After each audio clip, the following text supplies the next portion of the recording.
চাঁদপুর জেলার এক ছোট্ট গ্রামে রবি নামের এক 18 বছরের ছেলেটি থাকত। রবি ছিল অনাথ। জন্মের সময়ই তার মা মারা যায়।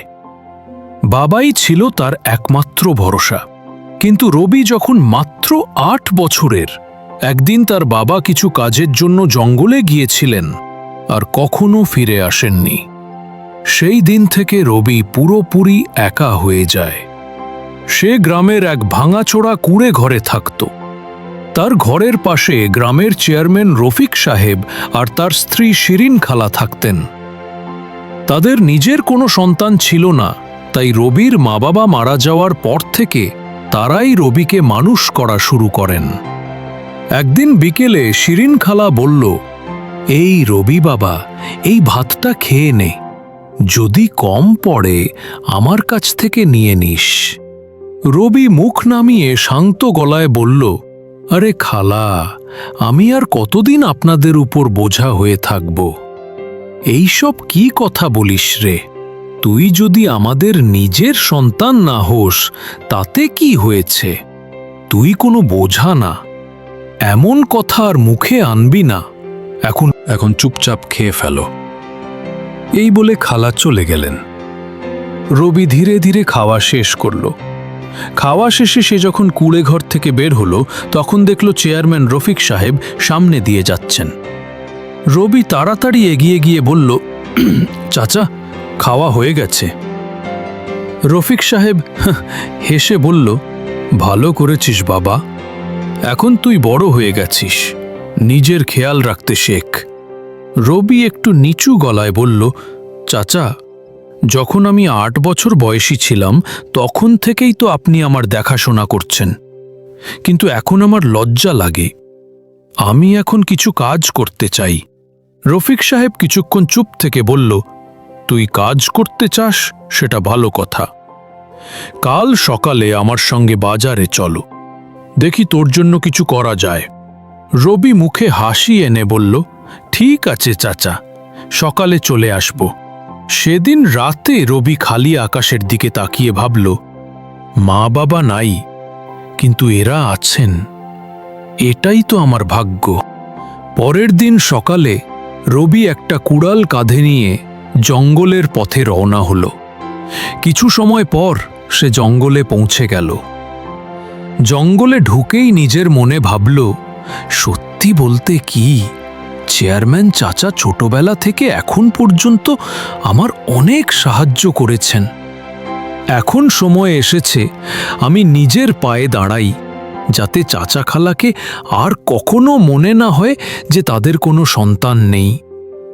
আমি যেন তাদের খুশি রাখতে পারি। ঠিক এই চিন্তাই করছিল রবি। হঠাৎ তার চোখ পড়ল একটা পাখির দিকে। সেটা ছিল এক কোকিল। রবি অবাক হয়ে বলল, আরে, এই কোকিলটা আমাকে এত মনোযোগ দিয়ে দেখছে কেন? এর আকারও অন্য কোকিলদের চেয়ে বড় আর দেখতে কিছুটা ভয়ঙ্করও লাগছে।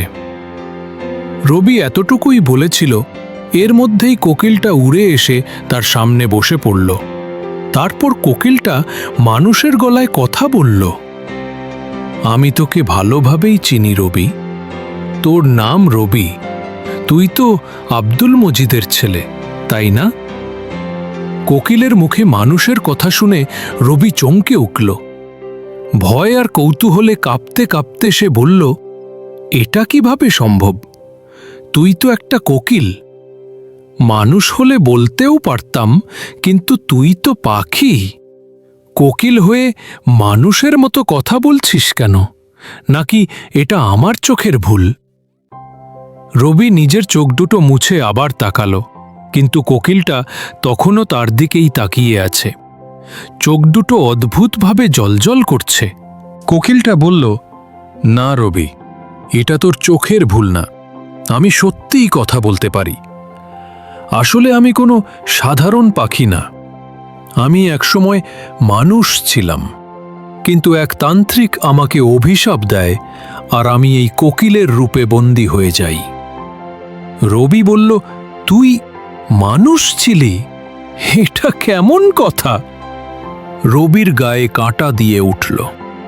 তার মনে হতে লাগলো, না না, কিছু একটা গোলমাল আছে। এই কোকিলটা নিশ্চয়ই কোনো ভূত বা দানব আমাকে ফাঁদে ফেলছে। সে মনে মনে বলল, এর আগে যে এটা আমাকে ক্ষতি করবে, তার আগেই এখান থেকে পালাতে হবে। এই ভাবতে ভাবতেই রবি দৌড়ে গ্রামের দিকে ছুটল। জঙ্গলের পথ পেরিয়ে কিছুক্ষণের মধ্যেই নিজের কুঁড়ে ঘরে পৌঁছে গেল। হাঁপাতে হাঁপাতে সে বলল, বাপরে, এই জঙ্গলটা তো খুবই ভয়ঙ্কর। সেখানে তো পশুরাও মানুষের মতো কথা বলে। নিশ্চয়ই ওই কোকিলটা কোনো দানব ছিল। আমি আর কোনোদিন ওই জঙ্গলে যাব না। ঠিক তখনই দরজার বাইরে থেকে শিরিন খালার গলা শোনা গেল। হাতে খাবার নিয়ে তিনি ভিতরে ঢুকলেন। এই রবি বাবা, কি হয়েছে? তোকে এত ঘাবড়ানো দেখাচ্ছে কেন? ঘেমে একেবারে ভিজে গেছিস। সব ঠিক আছে তো? রবি তখনও হাঁপাচ্ছে, মুখে কোনো কথা বেরোচ্ছে না। রবি মাথা নিচু করে বলল, না খালা, কিছু না, একটু মাথা ব্যথা করছিল।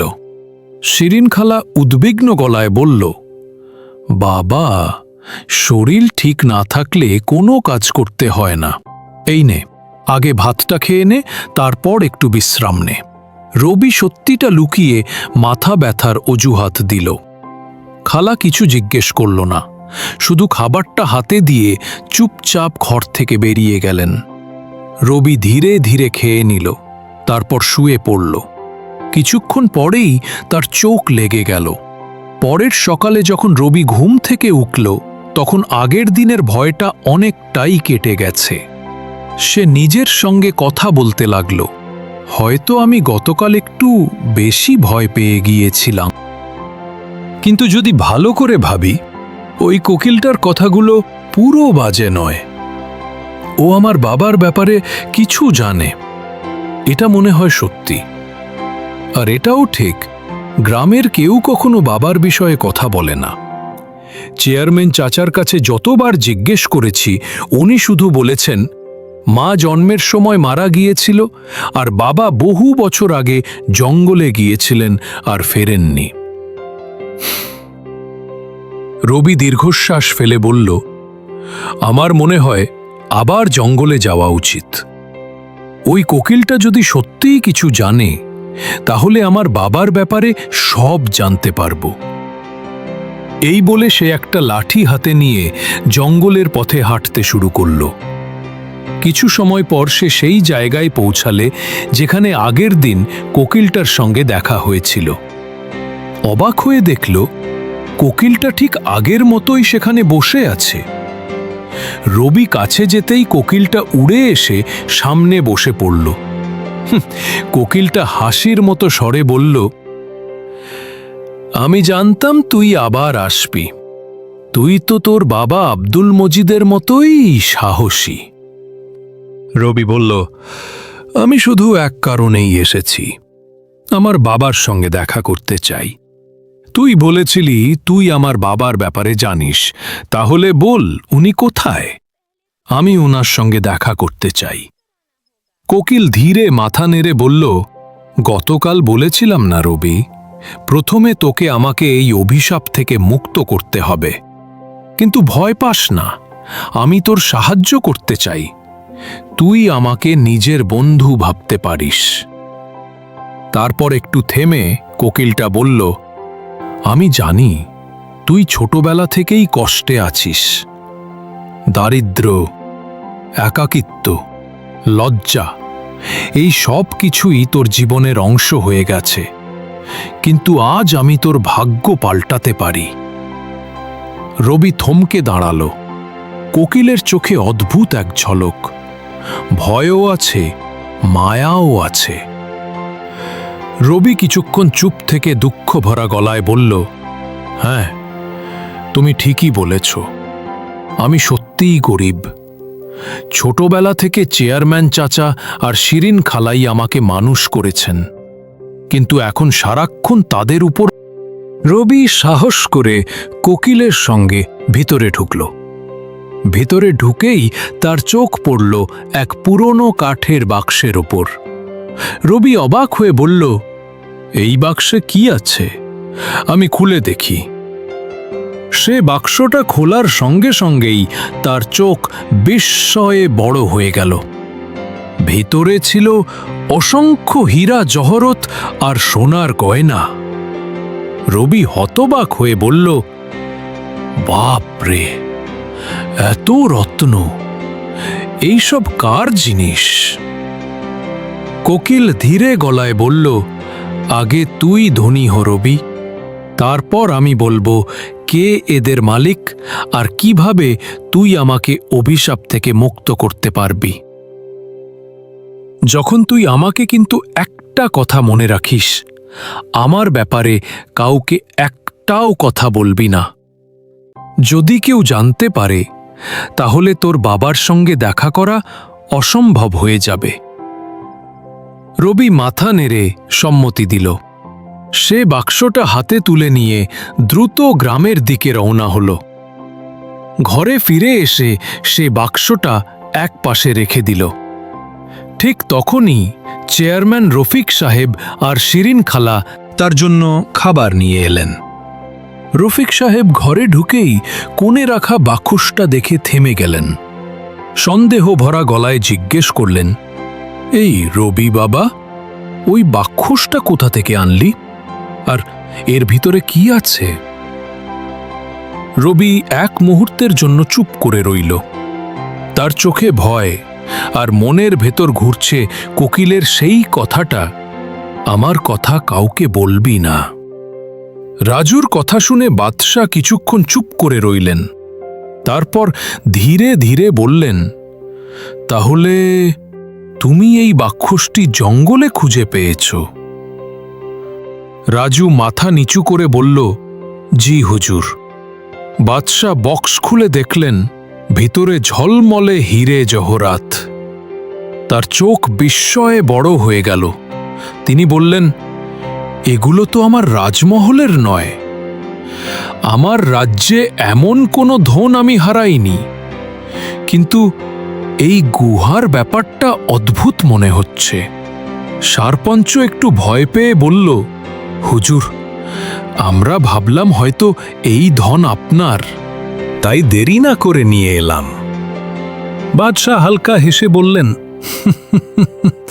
তোমরা ঠিক কাজ করেছ, কিন্তু এখন আমি জানতে চাই সেই গুহা কোথায় আছে। রাজু দ্বিধায় পড়ে গেল।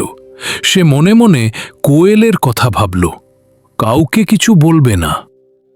তবু বাদশাহর সামনে চুপ থাকা মানে সন্দেহের জন্ম দেওয়া। রাজু একটু ভেবে বলল, জি হুজুর, সেই গুহা জঙ্গলের গভীরে আছে, কিন্তু সেখানে যাওয়া খুব বিপজ্জনক। অনেক অদ্ভুত আওয়াজ শোনা যায়। বাদশাহ বললেন, আমি সেই গুহা দেখতে চাই।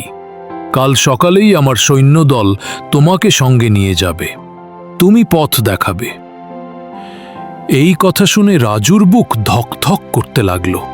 সে ভাবল, যদি বাদশাহ সেখানে গিয়ে কোয়েলকে দেখে ফেলে, যদি কোয়েল রাগ করে আমাকে আর সাহায্য না করে। বাড়ি ফিরে এসে সে সারা রাত ঘুমোতে পারল না। মনটা কেমন অস্থির লাগছিল। রাত গভীর হলে হঠাৎ জানলার বাইরে থেকে সেই কোয়েলের আওয়াজ ভেসে এলো, রাজু, রাজু, তুমি বড় বিপদে পড়তে চলেছে। রাজু ঘাবড়ে গিয়ে বলল, কোয়েল, তুমি এখন এখানে কেন এলে? কোয়েল ধীরে ধীরে জানলার পাশে বসে বলল, তুমি আমার কথা না শুনে ভুল করেছ রাজু। তুমি সেই ধন বাদশাকে দিয়ে ফেলেছ, তাই না? রাজু লজ্জিত গলায় বলল, হ্যাঁ, আমি ভয় পেয়ে দিয়েছি, কিন্তু আমি কাউকে তোমার কথা বলিনি, এটা কথা দিচ্ছি। কোয়েল নিঃশ্বাস ফেলে বলল, আমি জানি তুমি সত্যবাদী, কিন্তু এখন আর ফিরে যাওয়ার উপায় নেই। কাল যখন বাদশা সৈন্য নিয়ে সেই গুহায় আসবে, তখন এক ভয়ঙ্কর